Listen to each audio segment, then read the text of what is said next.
Against the People, How Ford Nation is Dismantling Ontario, published by Fernwood. My name is Simon Knight. I am part of the Leo Panitch School for Socialist Education and the Socialist Project. This evening's event has been organized by the Leo Panitch School for Socialist Education with support from the Center for Social Justice, the book's publisher Fernwood Publishing, and the Department of Politics and Public Administration at the Toronto Metropolitan University. The Leo Panitch School for Socialist Education was founded in 2023 by members of the Socialist Project, an eco-socialist organization based here in Toronto. The school emerged at a moment when popular frustrations abound over inequality, the narrowing of democracy, the squandering of human potential, and the ever-clear reality of impending environmental catastrophe. We strive to provide radical, accessible, and practical educational programming for those seeking to better understand and address the crisis of our current times. The Socialist Project and the Leo Panitch School would like to acknowledge that this event is taking place at the traditional land of the Huron-Wendat, Anishinaabe, Haudenosaunee, Chippewa, and the Mississaugas of the Credit. The land on which Toronto sits remains home to many Indigenous people, while we must strive to do more than just acknowledge. We are grateful to have the chance to gather and learn from one another in this place. Further, we acknowledge the right of First Nations people to true national self-determination. We believe that it's important to recognize the common struggles experienced by both Indigenous and non-Indigenous working people, as well as the ways in which capitalism relies on prejudice, exploitation, and oppression to keep us divided. Tonight's events will feature introduction from the editors of the book, Bryan Evans and Carlo Fanelli, followed by a discussion with a number of people who made excellent contributions to this very timely book. Please give a warm round of applause for Bryan and Carlo and the other speakers and providers of the book.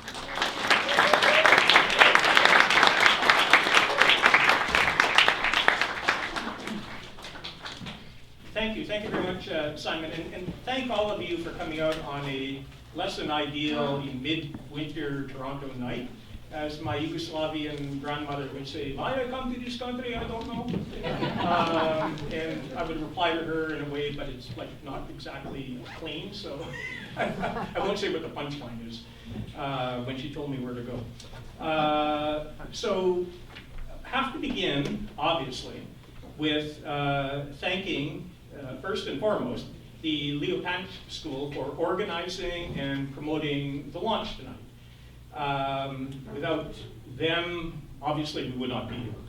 But in particular, I know we're not, it's not really appropriate to name any one individual. It's a collective effort. There's a team who make everything happen and pull it together, but I do have to single out Matt Davis, who is the choreographer in chief, making sure everybody is doing what they should at the right time. So Matt, I don't know where you disappeared to, but thank you very much. So the book, which is Carlo Fanelli's brainchild from, I don't know when, a year ago or something like that, it was never intended to be an academic book, and it's not an academic book. It's meant to be punchy and polemical, and in fact our instructions to each contributor that we recruited or attempted to recruit was we want something which is not dry, academic, constipated. We want something you're in there for a fight. And we got that. We got them. And you'll note there are relatively few, there's some, but relatively few academic contributors. The bulk of contributors are people who are from the front line of dealing with the aftermath of the decisions and policy decisions of the foreign government. They're literally from the trenches, not from the ivory tower looking from above at what may or may not be happening in a clinical kind of way, but really the people who are having to deal with it day in, day out, whatever it may be.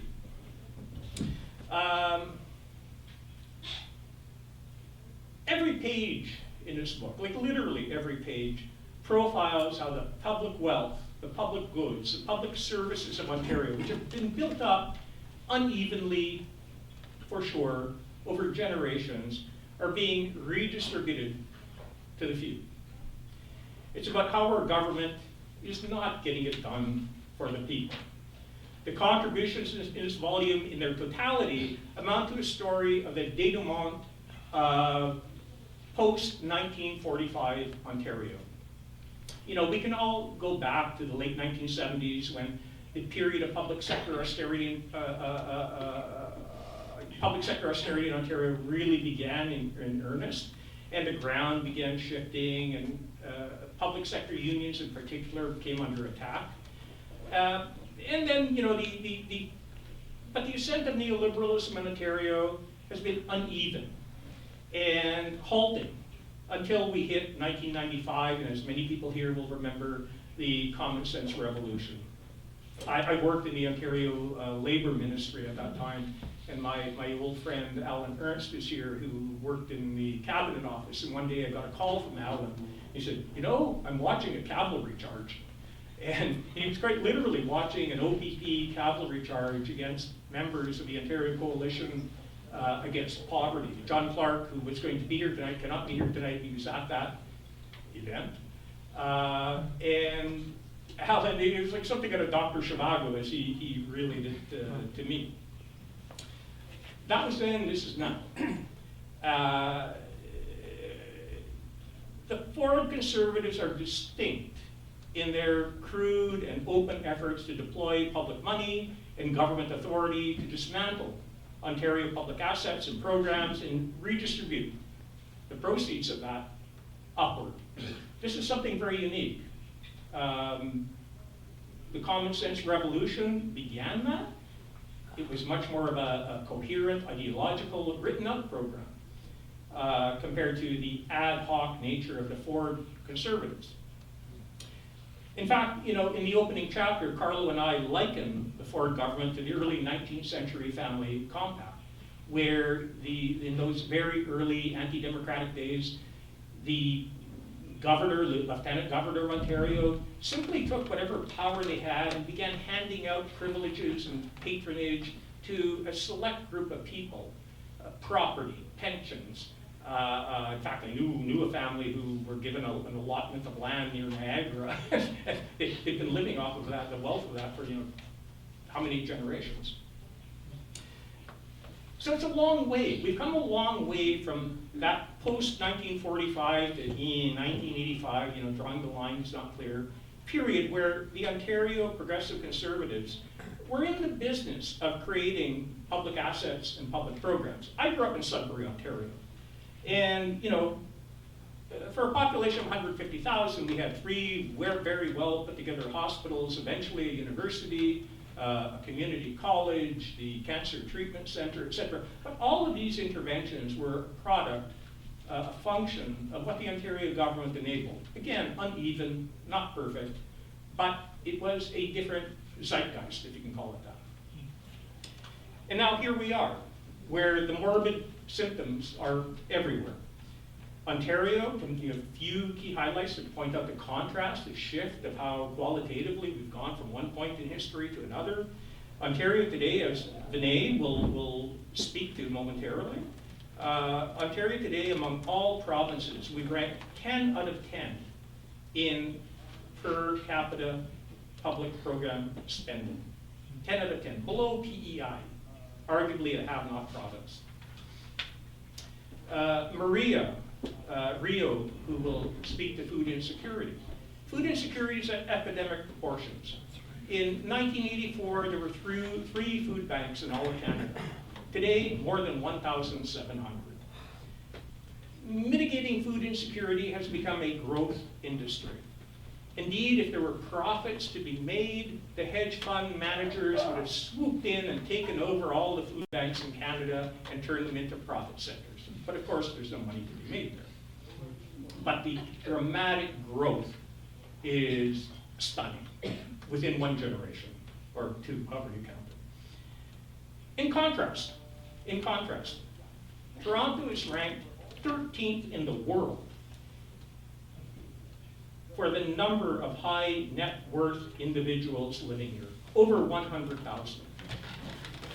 In the absence of government, which does not govern, we have private affluence amidst public squalor. It abounds everywhere. We see it when we walk by the park, the encampments, etc. Now, in the book, we don't take on the question of how did we get here directly. That's a much bigger project and done by other people, including Greg Albo and myself and Carlo, among others. But Ford and Company are but an expression of decades of defeat, disorganization, and de-alignment. Maybe by understanding by how we got here, we can then begin to imagine what do we do next.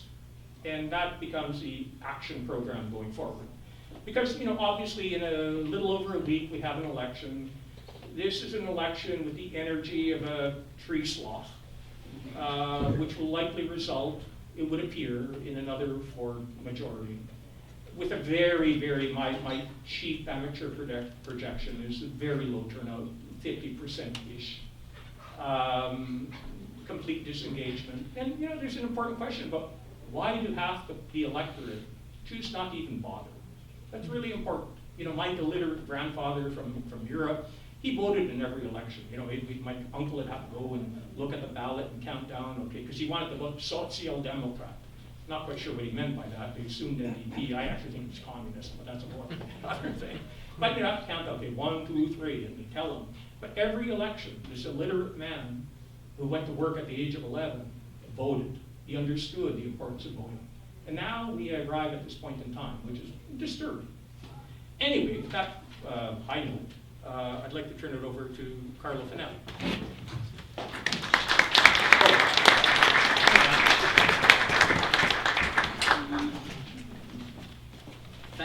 Thank you all for coming today and for being here, especially under the conditions we find ourselves, not only weather-wise, but also socio-politically and economically. I mean, we're undergoing the most dramatic restructuring of work and labor relations, of relationships, perhaps unprecedented in Ontario's history. Before I get to that, I just want to echo some of the words from Bryan, thanking our contributors, of course, because this book came together incredibly quickly, from conception to execution in less than a year, and we can't thank Fernwood enough as well for pushing up the deadline as we got wind that an election was forthcoming earlier than expected. So they moved mountains to get this out before the election. Of course, we're under no illusions that people are going to read this book and then change their minds perhaps on how they vote or how they may organize a campaign, but we do hope that it plays some role in that regard. I mean, this is probably the 4th or 5th book Bryan and I have done together, and a number of articles, and I really obviously enjoy working with him because we keep on doing it again and again. But I do appreciate his hand. I think he was being very generous when he said that this was my brainchild. I think he was just trying to get fewer hate mails sent to him after you've read it. But do send me the good emails that you have, because I would like to hear. But no, before writing this book, about a decade ago, I had previously written a book on Rob Ford, Doug Ford's brother, and the disastrous policies that he was a central figure in municipally. It was a big underestimation on my part to think that his brother, who had moved from backroom operator to brotherly wingman to center stage at the provincial level, at the time I thought, wow, Rob Ford did a lot of damage. But never did I think that that damage would be replicated on a much larger and perhaps even greater scale provincially. So thanks to all of our contributors for detailing that. I mean, the book, we think, does a lot. It hits on many important public policy domains and social policy domains, but there's not a lot. There's also a lot that's not in it. And we hope that today's discussion is not so much the final word or the end in any way, but a continuing discussion. One of the unfortunate realities, I wish we didn't have to do this, but if things go the way Bryan said, I already told a number of contributors to make space in 4 years, because we might have to do a second edition of this, right? Mapping just how bad things have gone. I mean, we're at the stage now where it's not exaggeration to say it's a quite unprecedented scale and scope of this transformation. And at the core of this final book, I'll just wrap up by saying, is this question, you know, are Ontarians better off today than they were 7 years ago? I think for anyone who had the misfortune to watch the debate last night, the leaders' debate, this question didn't seem to get asked at all. And no matter how you measure it, the answer is unequivocally no, right? Like Bryan said, you know, we're dead last not only in social spending per capita, we're dead last when it comes to operating supports for post-secondary education, 35% below the average. Colleges and universities, you know, colleges, Ontario's 24 colleges have closed upwards of 1,000 programs with thousands of layoffs and students bearing the brunt of these communities being just torn apart. The number of Ontarians without a family doctor has risen in these last 7 years from 1.5 to 2.5. We see Ontario's disability support program rates in real terms frozen in 2018 levels. Inflation-adjusted social assistance lower today than when the last Conservative government was in power 30 years ago. I mean, these are unprecedented numbers, and we're living through a slow motion sinking of the Titanic that is going to be fundamentally transformative. And you know, sometimes we might have a tendency for exaggerated rhetoric, but in this case, unfortunately, I do think it is more truer by the day. We thank all of you for being here and continuing the discussion. So we will turn it over to our contributors. So just, people might not be aware of this, we want to keep it catchy because no one wants to hear me and Bryan ramble on this whole time because what these other folks have to say is much more interesting. And so what we hope, there's no fireplace in here, but we are hoping that it's more of like a fireside chat. And we're going to be asking a series of questions to each of our contributors and then give them a minute or two to respond, and then we'll hopefully keep the flow going. There is an exception to that though, because one of our contributors here, Chris, is running for elected office in the OSSTF, the Ontario Secondary School Teachers Federation, and he has a number of other commitments that he has to be at today. He has to give another speech at 8 p.m. So we're gonna get him going first, and we're probably almost at 8. But we're gonna ask him all of the questions first. That way he can get to his other initiative as well, and then we'll be flipping it to the rest of them. So the last thing I'll do is just introduce our speakers, and I'll start with Venai. Venai Raniga is a political researcher with the Canadian Union of Public Employees, Canada's largest union. Based in Toronto, he's committed to being in struggle with the working class and learning through political resistance. With over a decade of experience advocating for economic and social justice, he has been involved in community for labor movements, using research to inform policy and drive positive change. Beside him, we have Maria Rio. Maria is the CEO of Further Together, and she's also a passionate advocate for social and economic justice. Having come to Canada as a refugee at an early age, Maria accessed charitable services and experienced poverty. This inspired her to dedicate her career to helping others. Over a decade of experience in fundraising has shaped Maria into a prominent voice in the sector with a focus on social justice, dismantling oppressions, and community-centric fundraising. Beside Maria, we have Chris Chandler. Chris is the Vice President of the Toronto local of the Ontario Secondary School Teachers Federation, has worked in public education as a teacher and union activist for almost 30 years, witnessing firsthand the changes to Ontario schools brought by 5 different provincial governments. Chris's professional interests as a trade unionist have focused on occupational health and safety within the education sector and other industries, the intersection of political action by unions with community organizing, and leveraging the collective power of unions to pressure employers to reduce greenhouse gas emissions and electricity use in their business operations. And to the right of Chris, we have William Paul, who is the editor of School Magazine, a publication devoted to improving school funding, critical pedagogy, and community engagement. He was once a teacher and a special education consultant at the Board of Education for the City of York and a principal with the Toronto District School Board. From these positions, he has watched the decline of public goods with keen interest. And next to William, we have Ryan Kelpin. Ryan has a PhD in political science from York University, focused on the relationship between Ontario and Toronto from 1966 to 2023. His dissertation examined how the province routinely utilized its constitutional powers to restructure Toronto's democratic decision-making, institutions, and processes in the name of neoliberalism.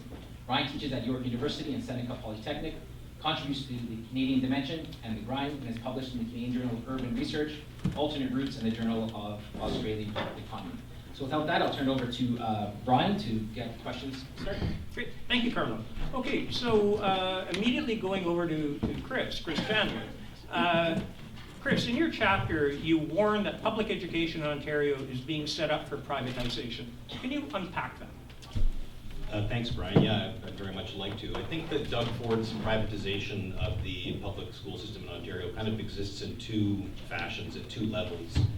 I think he wisely learned the lesson that Ralph Klein learned in Alberta after his real full-fledged attempt at charter schools, which stalled against some public opposition.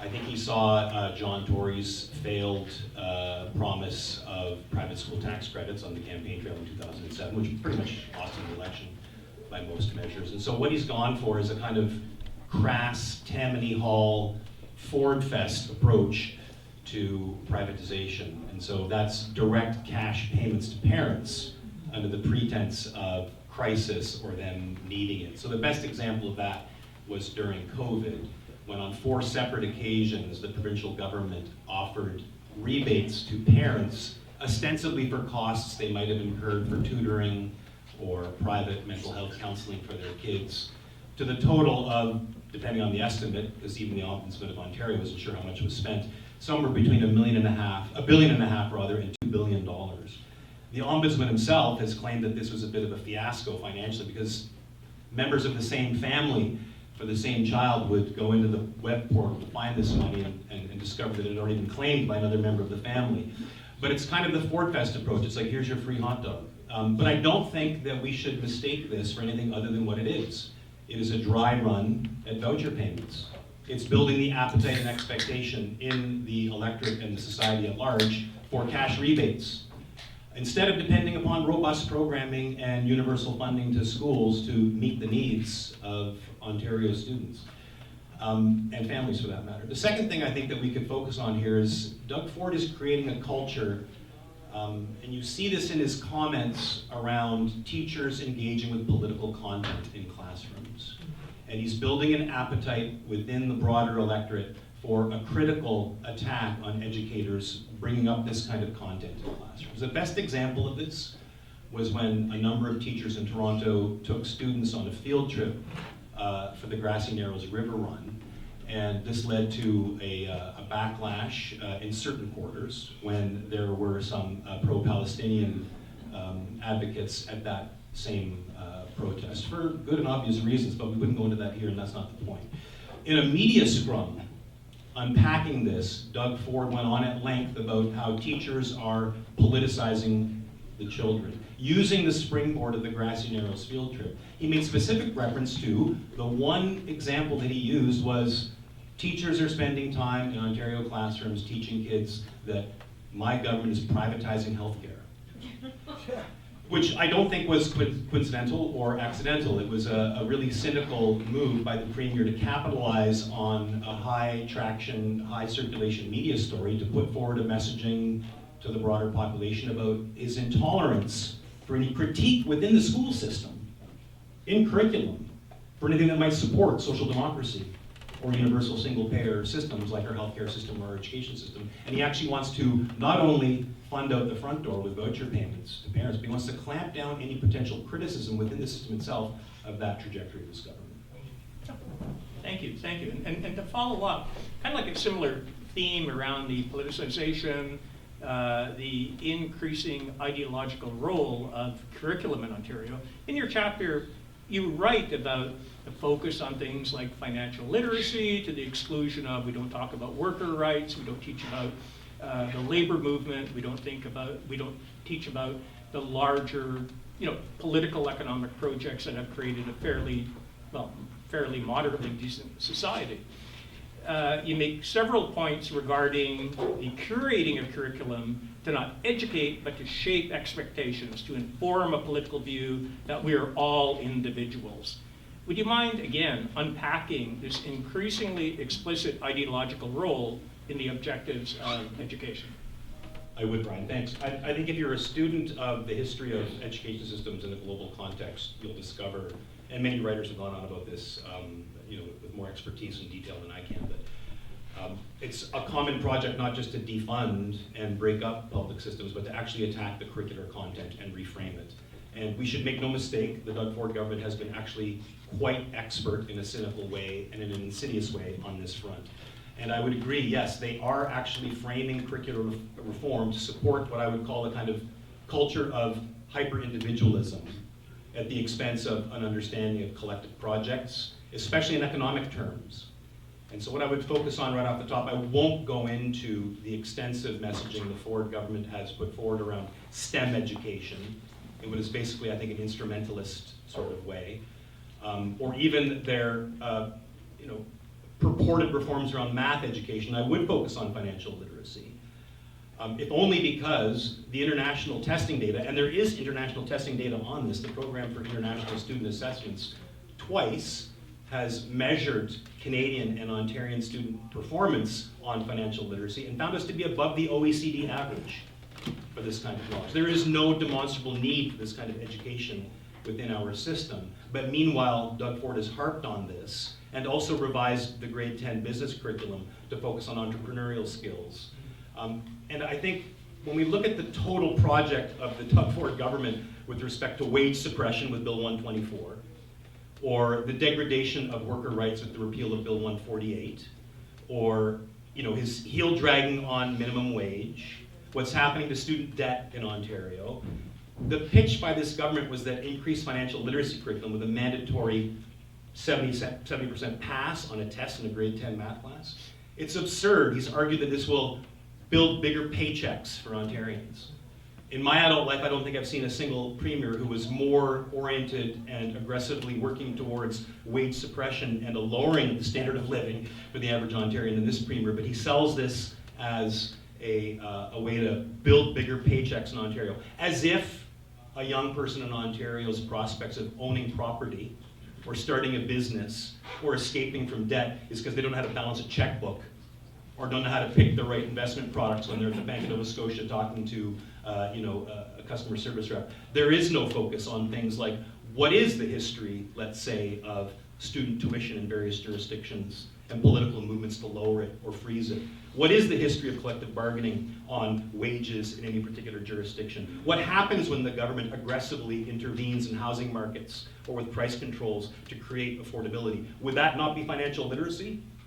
Presumably that would be the best kind of financial literacy. Instead of framing it as an individual, single, discrete economic agent all on their own, floundering and struggling with not having enough financial literacy knowledge to be able to get what is due to them and what would be fair in a just society. So, I mean, I could go on about this at length. I think that Doug Ford's curriculum reforms with respect to tech education as well, largely insincere and fake in terms of technological education reforms, are of the same kind and are actually part of a wider strategy to drive a wedge between private and public sector unions in Ontario. But in the interest of time of others on the stage, I'll defer on that. Okay, great.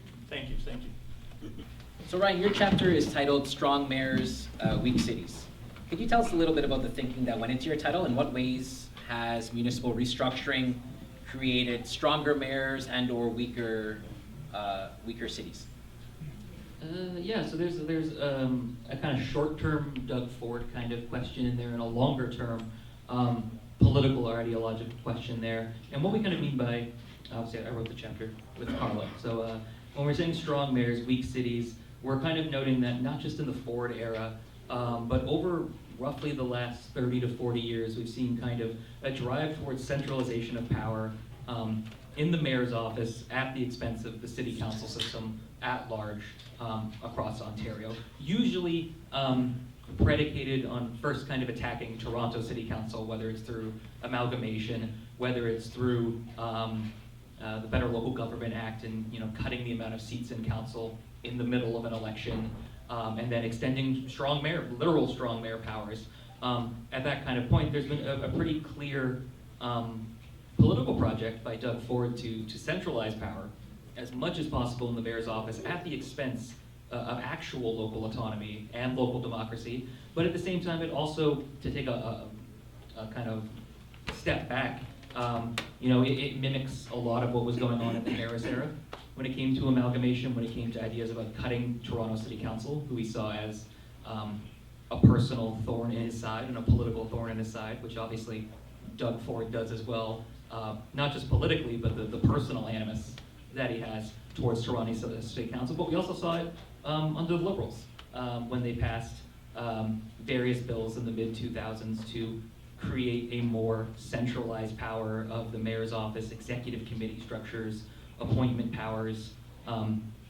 Toronto City Council. So there's a long kind of trajectory towards this, and what we've kind of seen is Ford has kind of, he represents a bit of a continuity, but actually a pretty brazen kind of at least rupture. I think in a way that it's much more gloves off than what we saw previously politically. Great, thanks, Ron. So, you know, our direction, guidance to every contributor was that, you know, we wanted to be punching polemical, as I said earlier, and you really reached above that threshold. And I have to tell you, reading your chapter, I was reminded of an old Irish Republican tune where their refrain is, you know, come out you black and tans, come out and fight me, come out and fight me like a man, you know. And it was like quite a remarkable bit of writing. So I'm wondering if maybe you could elaborate a bit. You write about the Ford gravy train, and you really take it on blow by blow, detail by detail. You leave nothing to the imagination. So when you finished writing your chapter, what were your thoughts as you reflected on what you had uncovered, what you had read, how you put it all together, and how this explicit oligarchic reality for Ontario changed the way you think? Well, first of all, my feeling was that I needed to take a shower. A really long one, because it took me a long time to write the chapter. What did I think? I don't know that I really learned that much about it, because I was, you know, in it for the last 7 years, watching all this. And I think one of the things that was really, you know, clear, I called it the gravy train, but I think, you know, and this is of course after Doug's brother Rob was, you know, decrying the gravy train. And, you know, as he was putting people on his own gravy train, making sure that people who deserved something got off it. But I could have also called it pork roast, because it really struck me that that would be a really good way of describing it. And I'm just going to start off with a few things just from the beginning.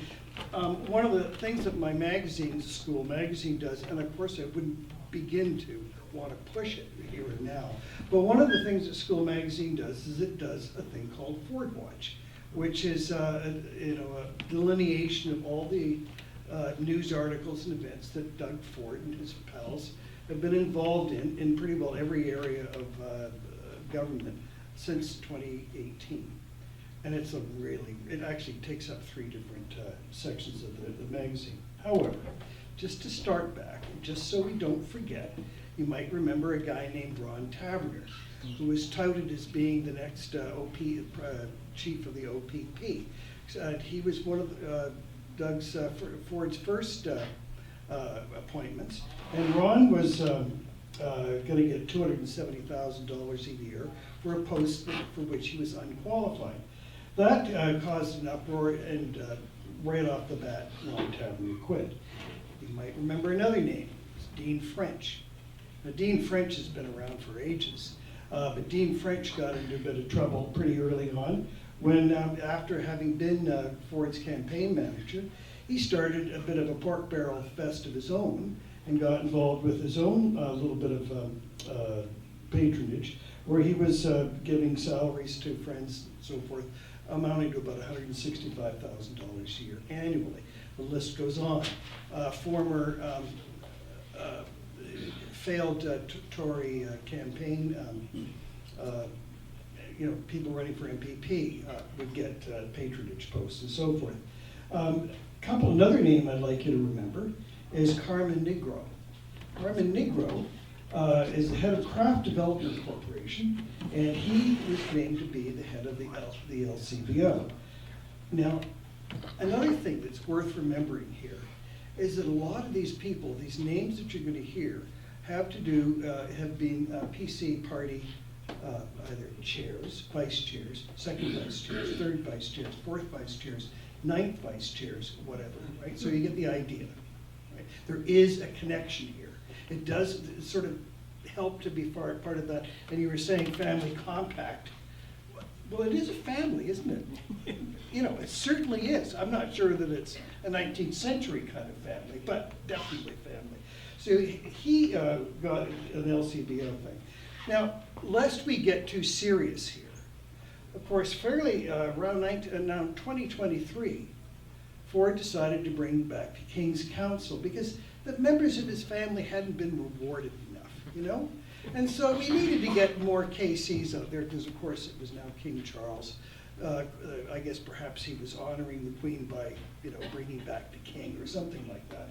And so you get the patronage appointments of King's Council in 2023. And this was something that Michael Spratt, the lawyer in Ottawa, described as a reckless dive into the sewage of patronage appointments. And I thought that was rather apt. I thought my favorite part of this, and you know, these are the kinds of things that I took away from me after I was done. My favorite part of this was that Caroline Mulrooney, who'd never been called to the bar in Ontario, had to be called to the bar so that she could get her KC. You know, that's really doing something. I think the other thing is that it demonstrates a kind of disregard for any kind of normal, you know, thoughts for people. I could go on and on. I just a couple of things here. The names that you want to remember, and I will go with as I go along here, are people like Emir Remtala, who was once Ford's chief of staff, worked for a company called TAC, the amazing construction company, which is run by the Menegi family. And the other couple of other names here are the people like, let's see, Stan Cho and with Highway 413. Another kind of humorous story. When they were designing the Bradford bypass was going to run through part of Stan Cho's dad's golf course. So this, you know, entailed a very important, I guess, planning decision to move it out of the way.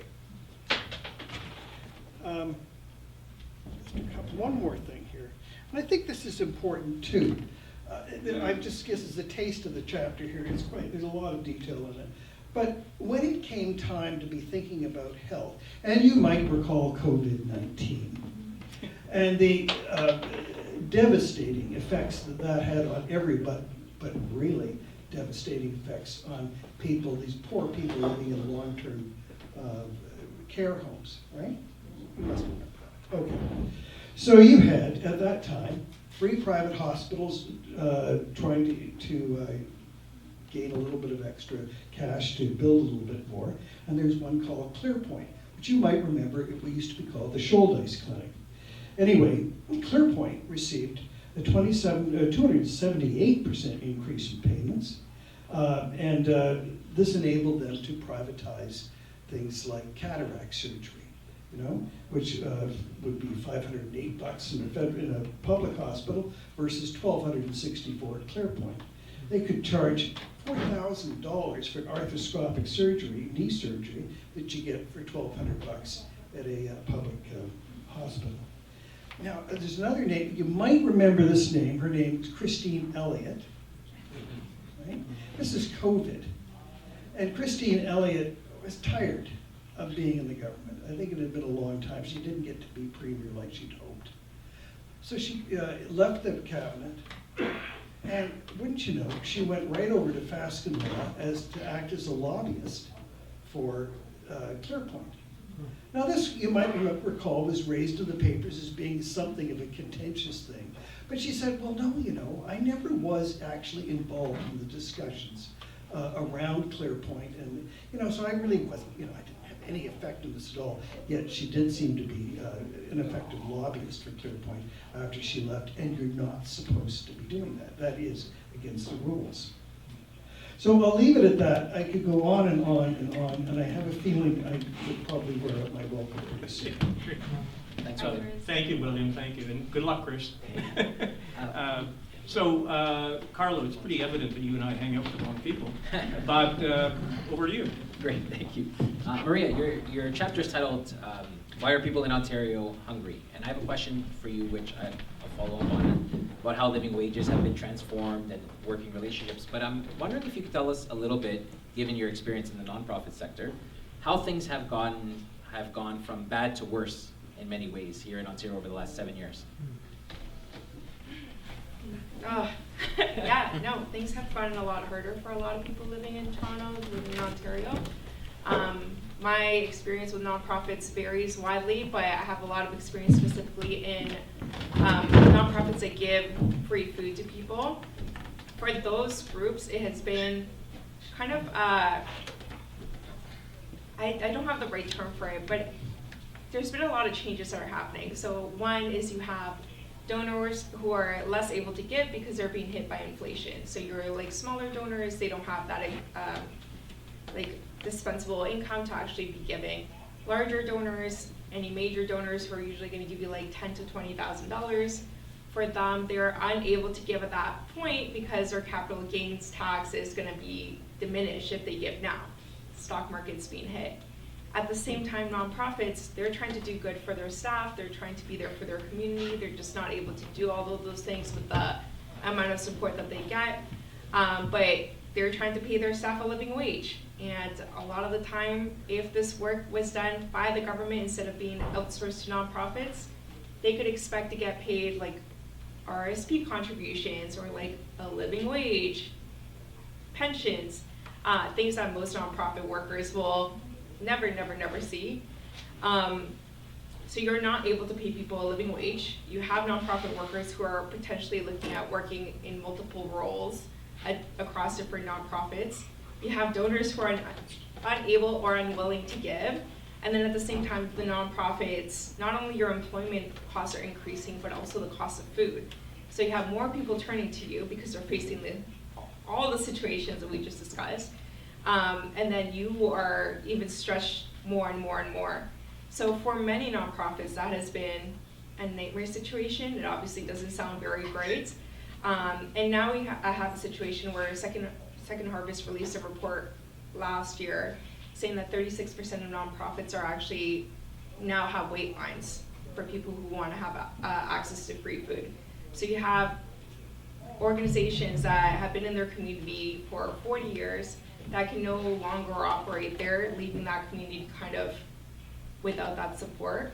But at the same time, Second Harvest, Daily Bread, Community Food Centers Canada, their revenue has actually increased exponentially, like 200-300%, because people know food insecurity is a big deal, and they know those brands because they're the most well connected to like people in power. So like Doug Ford coming into Daily Bread and asking you to give, I don't love that, but basically like they are the most well connected, they have media connections, they have the most amount of money, so they're able to actually fundraise more from the general public, right? So most organizations, they don't have a fundraising team. They have maybe one person who's responsible for it. So all of these different factors keep pushing people deeper into poverty, don't address the fact that a lot of the people who are turning to food banks and drop-in centers are on social assistance of some kind or paid minimum wage. So those are the key people that we need to target to alleviate the use of these services. And it's all in the provincial hands. So not great in many respects, but some of the organizations have definitely been able to scale their operations. But they're the people who are usually most removed from the lived experience of food insecurity. So it's people who usually white, male, which is not the same service user as people who are accessing food banks. Great, thanks, Bryan. With me? Okay.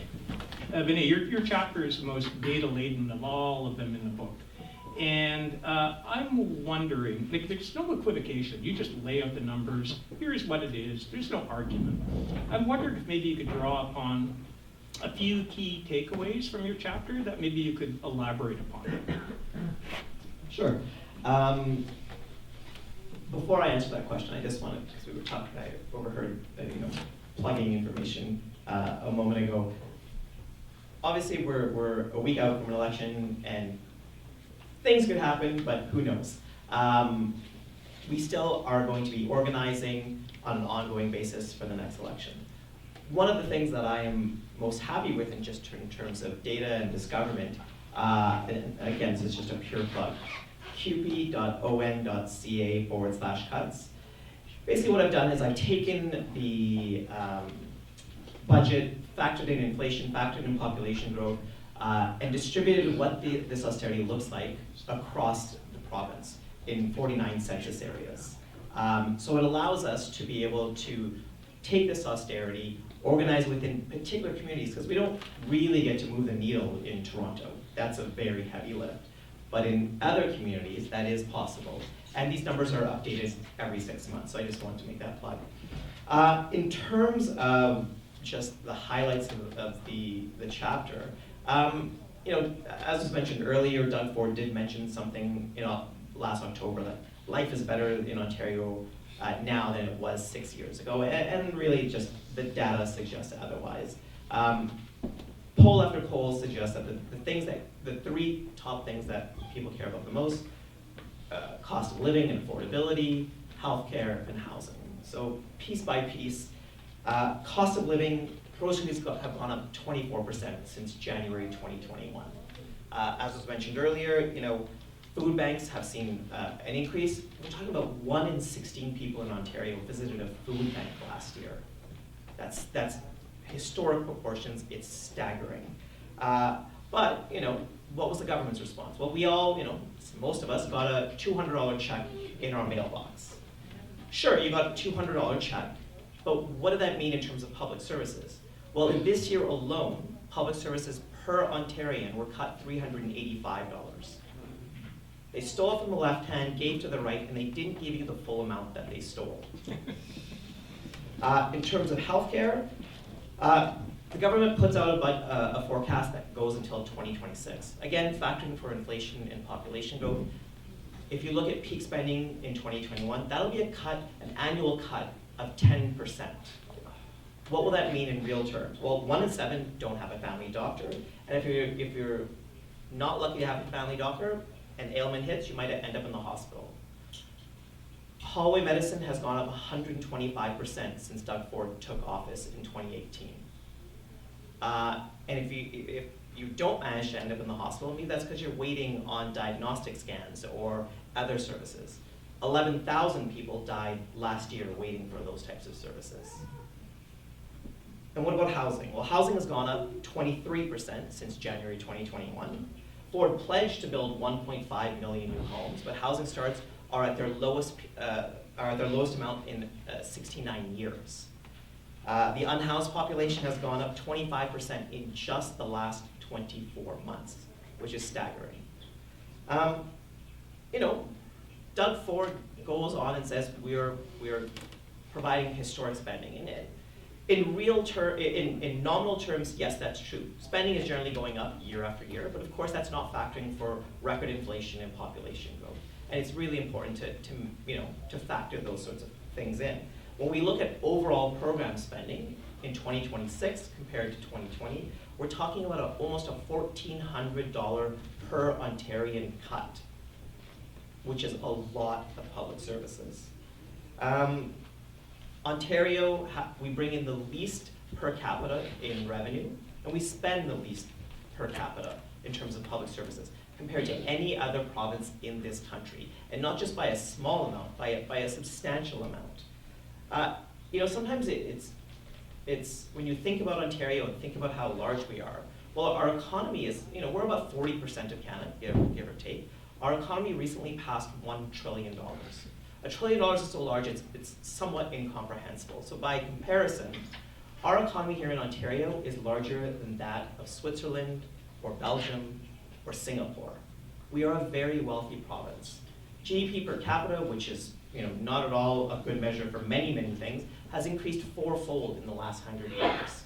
Yet this government continues to, at the bargaining table, talk about, well, cupboards are empty, but in press releases, historic spending. They manage the art of sucking and blowing expertly. There is a corporate focus here in Ontario. In the last 6 years, the government has introduced 12 pieces of legislation reducing regulation. That is estimated to have saved businesses $1.2 billion. Yet even with this hand on the scale, when we again look at GDP per capita, in the last 6 years, in Ontario, ours has been negative. But compare that to BC and Quebec.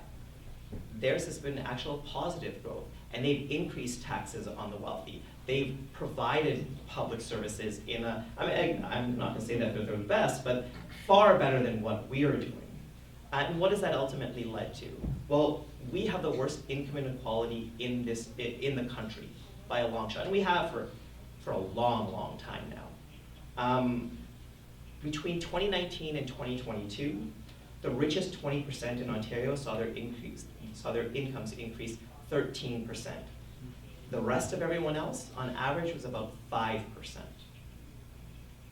These numbers are quite telling of who this government is looking out for, and it's certainly not the people in this room, or the vast majority of Ontarians. Venai, thank you very much. So we want to turn, we're now at 8 p.m., to a Q&A. Over to you. Simon?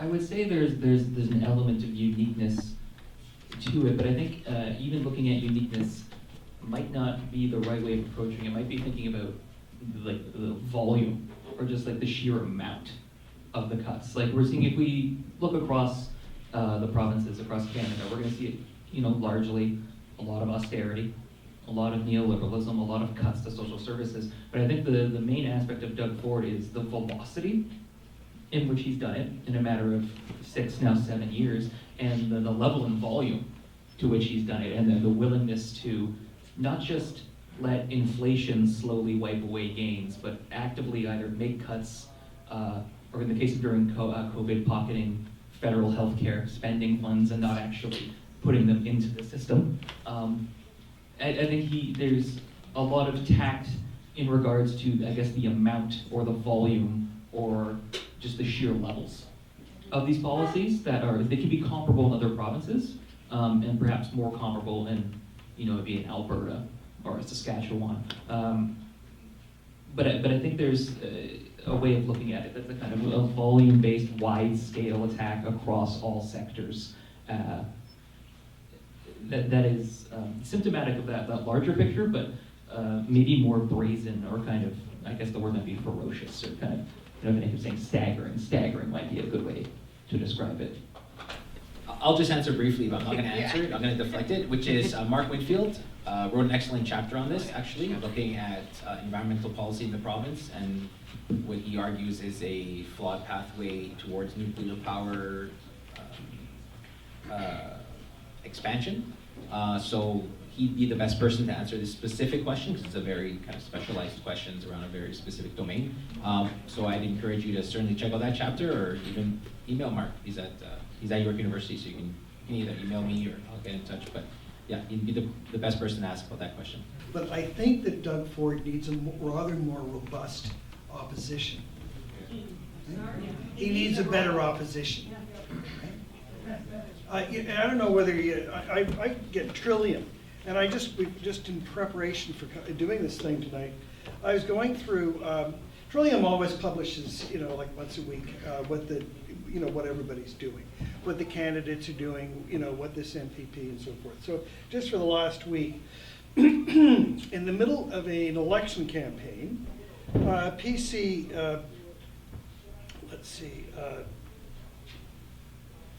Andrea Conan is attending a $500 per person fundraiser. Okay. The PC, who's running in Ancaster, is attending a $500 fundraiser. Peter Bethelfeldy, who you might recall, and Lauren Coe are also attending a $500 fundraiser. This is just today. Okay. Don Gallagher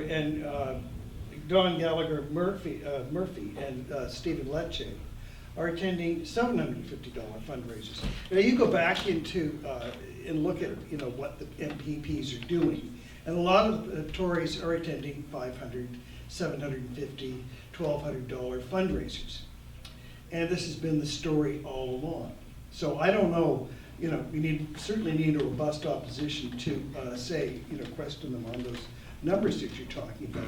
But we also need to very carefully look at what these guys are doing in terms of raising money, and the PCs are great at it. So back in the last election, just before the last election, Doug Ford held the all-time greatest fundraiser ever, and he held it at the Toronto Congress Center.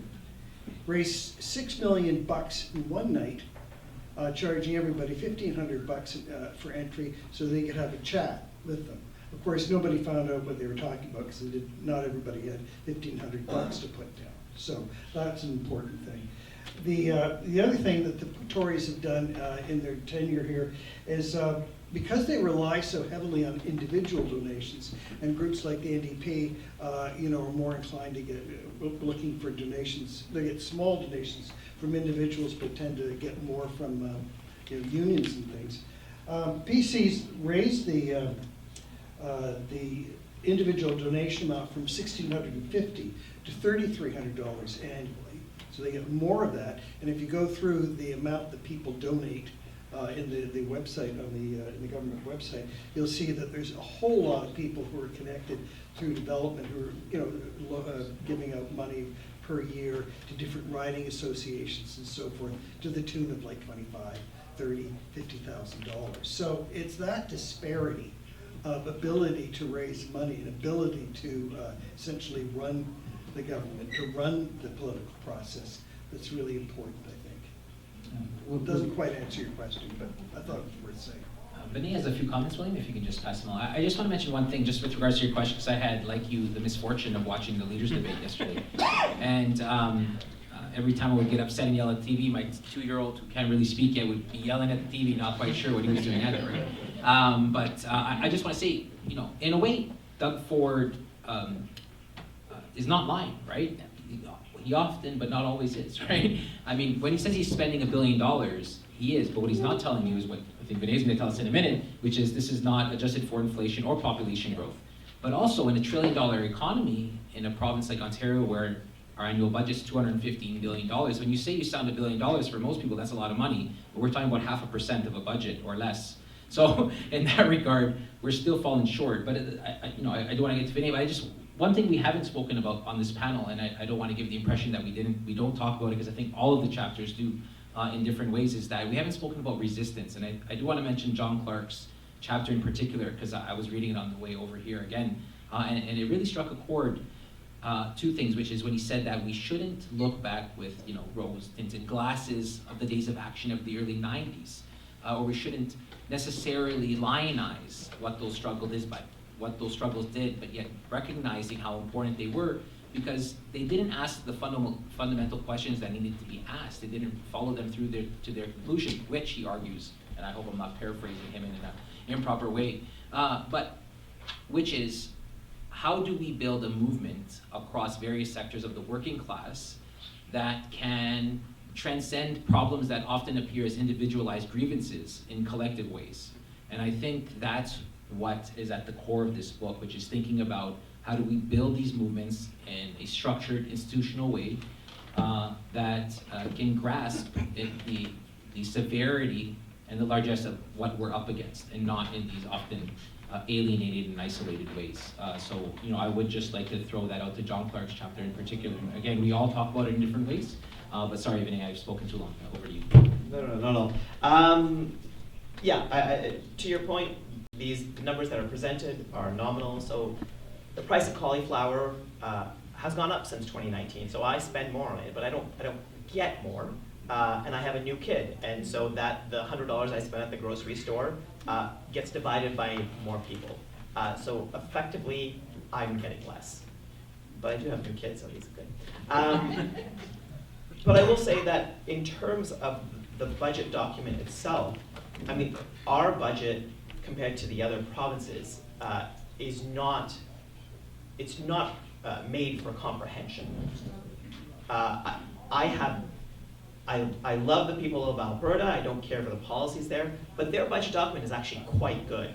It is made to be understood, and historically they have actually had very good budget documents. They factor in inflation, they factor in population growth, so you can very clearly see whether spending is going up or spending is going down, and not just in nominal terms. So that's one point I just wanted to quickly make. And the second is, it's a relatively new development that's happened since COVID. So, I think we're all here because we appreciate the value of this kind of work, but also how it can be used in terms of organizing within our communities and sort of that one-on-one conversations that we need to have broadly. I work at the political level at CUPE, and oftentimes we end up trying to capture sort of media cycles, which is a challenging thing. Around the budget itself, historically, a bunch of different constituency groups, not constituency, but different groups could send people in to review the budget in lockup, which would mean, you'd go in before the budget was released, you'd get 4 to 8 hours with it, you could analyze it, and then when the budget was publicly released, you would have your president or your ED or whomever, and you would try to capture, at least insert your voice into the media cycle, because oftentimes people are not paying attention to the budget a week later. When COVID happened, everything moved online, obviously, and budget lockups, historically, they took your phone, they took all means of communication, no longer happened. Instead, you got the budget, I think, for 30 minutes before it came out, and they gave you a PowerPoint presentation, and you weren't allowed to ask questions. And now that the peak of the pandemic is over, the emergency part rather, that has remained the case. So, CUPE is the largest union in the country, and we do not get the budget in advance. We represent 300,000 people in this province. And we are not able to actually provide any sort of commentary that's informed, because we basically just get a 15-minute presentation where we're not allowed to ask any questions, and then the media at 15 minutes later is asking, oh, so what are your thoughts on the budget? Well, what the hell do you mean, what are our thoughts on the budget? Like, we got it the same time you did, we just got a presentation. So increasingly, the theatrics of the budget and these sorts of numbers are ramping up, and that's becoming a challenge. Right. Question here regarding state of electoral politics in Ontario and Canada generally. We live in a culture, a society where the reality being we reduce the definition of politics to the electoral game. And I underline the electoral game 3 times. And if we're going to move beyond that, it will require rethinking how I'm not even sure who we are. Often we talk about the left. Well, somebody empirically tell me what the left is in Ontario and Canada. Like, just define it for me, right? Beyond an amalgam of individuals who gather together and belong to this, belong to that, belong to nothing. But ultimately, we need to move beyond the electoral game. And game is the operative word. And the fixation upon who's ahead, who's behind, this is going to get nowhere. Our political parties, or I don't want to pick on any one in particular, but let's just say the NDP, I joined the NDP in 1978, right?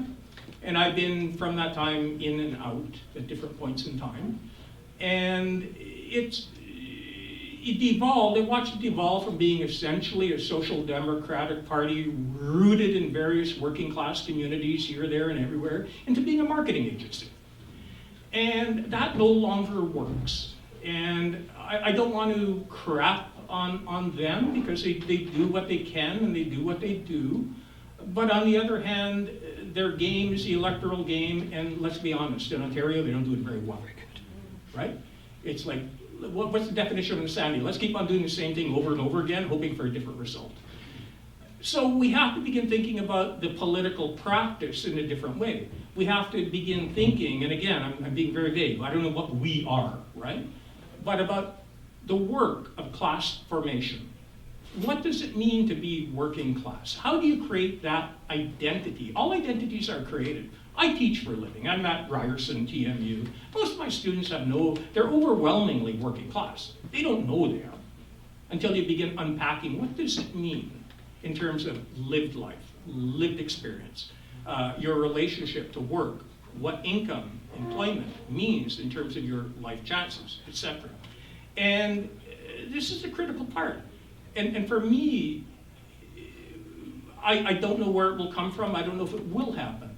But a new political entity, organization, committed to the work of class formation in all of its different manifestations is essential.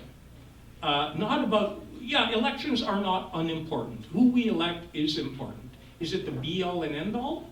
No. The focus really needs to shift for a decade or two or maybe a generation or longer. But to keep on playing the game that we play, we are going to end up exactly where we are now. I think we can give each speaker that would like to 30 seconds. I'll just say briefly to the comrade in the back to ask the great question. I think you hit the nail on the head. I mean, we started from the outset saying this, we hope this book does a lot, but it doesn't do everything. But with regards to your question around growing authoritarianism, the criminalization of poverty with very particular racialized and gendered dimensions related to even the citizenship status, for instance, the wider criminalization of poverty. We all talk about this in different respects. For instance, I know Ryan and I talk about it around the growing authoritarianism around municipal budgeting, which affects racialized communities very different ways in a large city like Toronto than it does in York Region, for instance, right? I know, obviously, Maria can speak to this better, but she does it in her chapter as well. I speak to it with regards to the world of work and labor market restructuring with my chapter with Catherine Nostovsky. So it is in the book. I don't want to leave the impression with you that we don't talk about it just because we haven't yet. But I'll just leave it there. I do want to mention that. And I just want to say one final thing. The class question is an important one, and I think it speaks to this question as well as the earlier one. Bryan and I make this argument in the introduction, which is one of the successes of the Ford government, is, we argue at least, is that he's been able to promote a conservative class approach which has united disparate streams. So he doesn't deny, for instance, the effects of climate change, but he argues that working people shouldn't be made to bear the costs of costly climate initiatives, for instance, right? And in many ways, this kind of unifying role has been something that the NDP has, in many respects, moved away from in many years. No clearer sight has been given in yesterday's debate, where there wasn't a single question, nor did a single leader mention a single thing about work or unions or our lived realities, right? Somehow you can answer questions about an affordability crisis without thinking about the relationship of work to affordability. It was really mind-blowing. So anyway, sorry, Chris, I know you wanted to say something. Yeah, I think these are really important and on-point questions. I'm going to try and tie a couple of threads together here. To start with, I'm not prepared to give up on electoral politics to think it's going to save the day, anything like that. Legislative regimes, political regimes follow and answer social movements, right? The RAND formula came after wildcat strikes for many years. You know, the Voting Rights Act and the Civil Rights Act in the United States context came after the civil rights movement, not the other way around. So I'm not suggesting that electoral politics is the be-all and end-all. It's actually the thing that follows the engine. The engine is social agitation and social movement. But in public education, I've been doing this long enough to remember when I first started as a public high school teacher in the city of Toronto, the combined provincial and federal corporate taxation rate in this jurisdiction was 43%. Now it's 25.5%.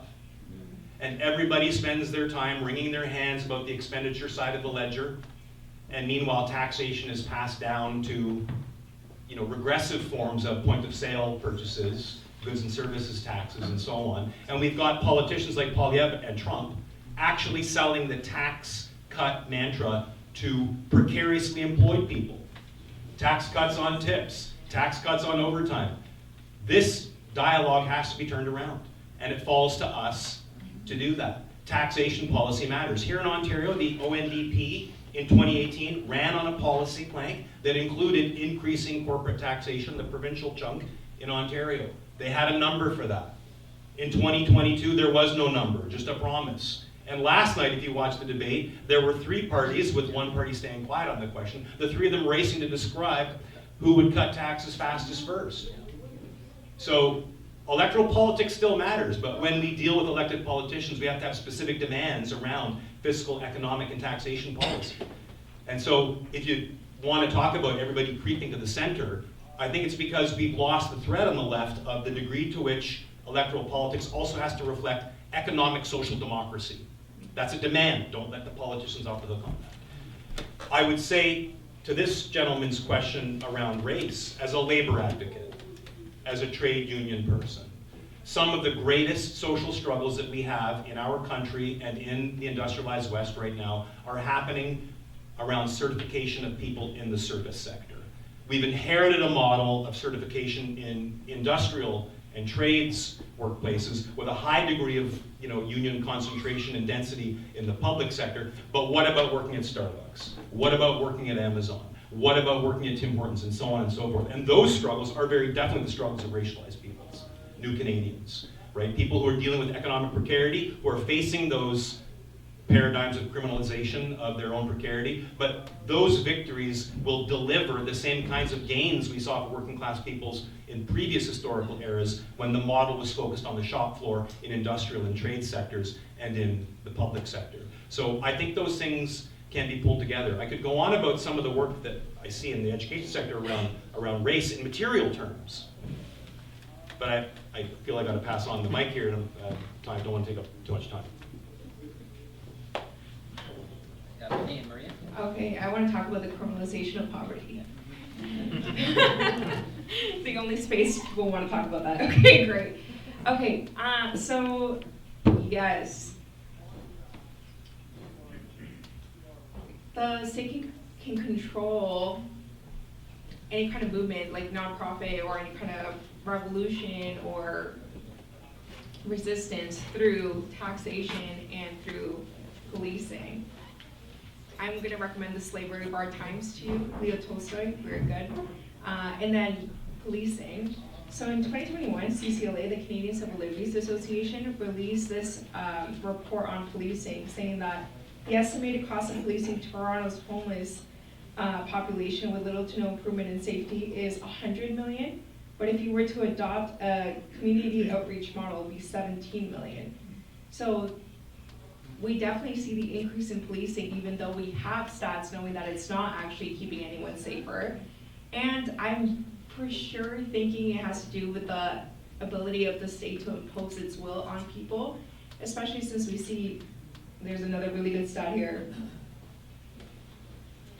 1 in 5 of the people who are in Toronto jails were experiencing homelessness at the time of their arrest.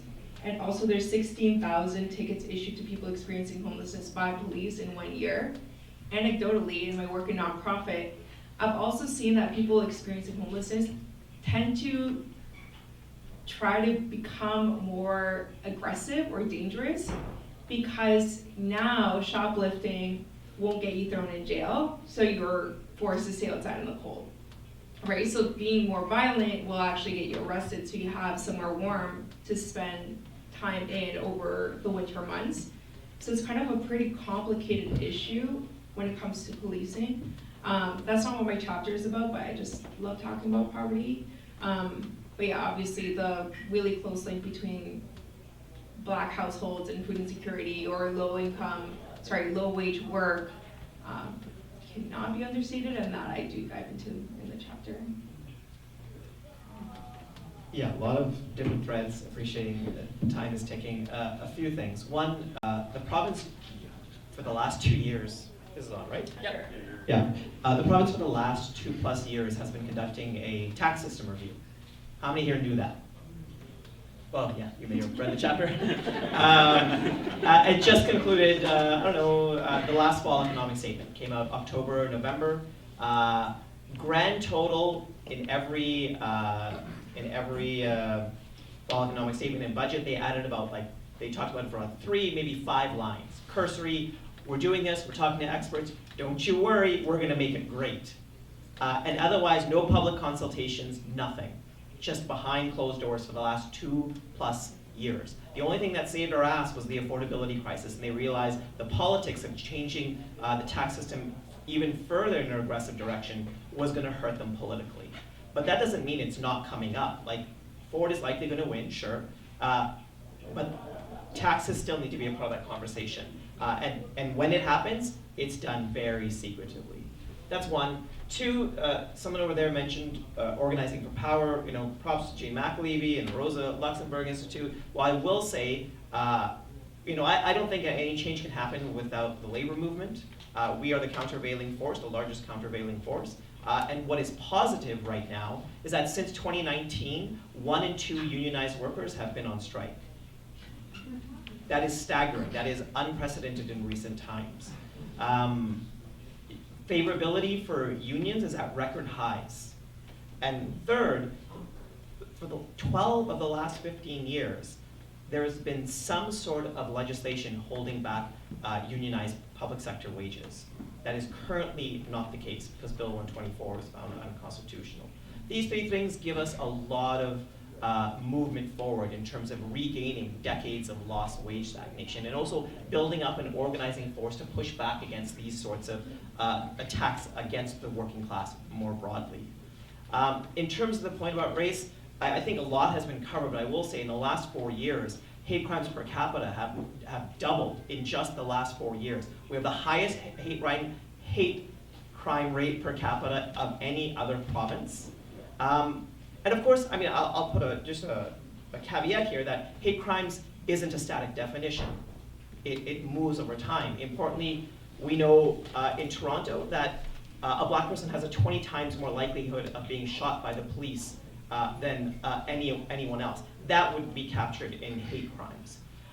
Speaking to public services, Bill 124 didn't apply to police or fire, predominantly white guy unions.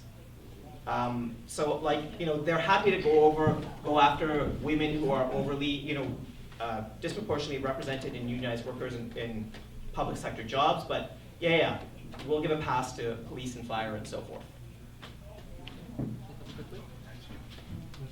Okay, thanks, Venai. We're coming to the close of our speaking portion of the event. First, I'd like to thank Bryan, Carlo, Ryan, William, Maria, Chris, and Venai for speaking today, and all the others who contributed a book, so let's have a round of applause.